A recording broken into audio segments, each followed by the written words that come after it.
Hello everyone, my name is Uciel Reaño, and here I am to tell you about how to evaluate materials in teaching English. Now, to begin with, what is evaluating? It's like measuring or weighing so as to find whether something fulfills what it claims to say. So, for example, if I find a book that claims to be the best for the needs I have or the needs my students have, I need to double check if that claim or those claims are exactly what they say they do. In in daily life, I think most of us here in Mexico have kind of a dilemma because there are many resources, but basically, supposedly the best come from Cambridge and Oxford University. And if we have other needs, or our students have other needs, where are we going to get those resources, those materials? Well, this is where we need to begin with the needs and objectives of our students and their background, because it changes from semester to semester or within a semester. We need to be careful in how to evaluate the materials. Something really important is who does the evaluation, because the materials are already here, but then who is going to evaluate them? We, the educators, are the ones supposed to do that job.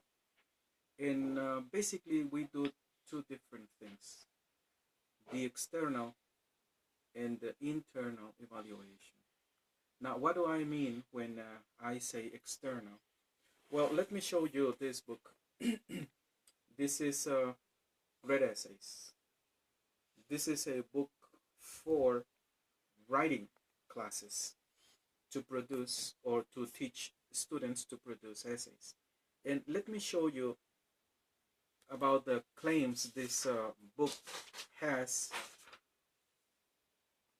And it says in a part of the overview in the introduction, there are as many ways to write essays as there are writers. Essay writing reflects a writer's knowledge of essay conventions as much as it reflects a writer's creativity. Thus, essay writing is both a science and an art. Since no art form can be taught precisely, this book offers models of good academic essays as the basic level of essay writing from which the students produce their own essays. But guess what? They say there are many ways to write, but they only show one way. So look at this one. I have many examples of this when we go to the models and we find time after time the same kind of model. And it says here, for example, page 67, comparison essay. And it introduces the first paragraph, but it always has the thesis statement at the end of the introduction in the first paragraph, consistently. Every paragraph, beginning with narrative, comparison essay, argumentative essay, all kinds of essays are described exactly the same. But they said at the intro that there are many ways of writing, but they don't offer that variety, or they don't show that variety. Now, what about the other evaluation, the internal evaluation? Well, in this, I have to go with the needs of my students and the choice of topics and the skills that this book offers to be covered in the assessments. And in the end, I will rather choose whether to adopt it or not with my students. Now, adapting doesn't mean I will take it as it is. If I say I will use it, I will then go to delete or add or modify or reorganize part of this information.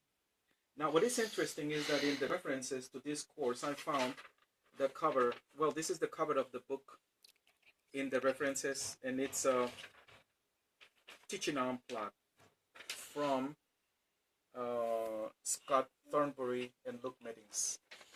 They say that it is possible not to use any material, but just be guided by the needs of our students. So this is, I think, a remarkable idea in which every teacher should address or be driven. But whether this is possible, we are always thinking, or we are always supposed to be thinking of our students' needs, and then this should be the driving force for our courses. Thank you.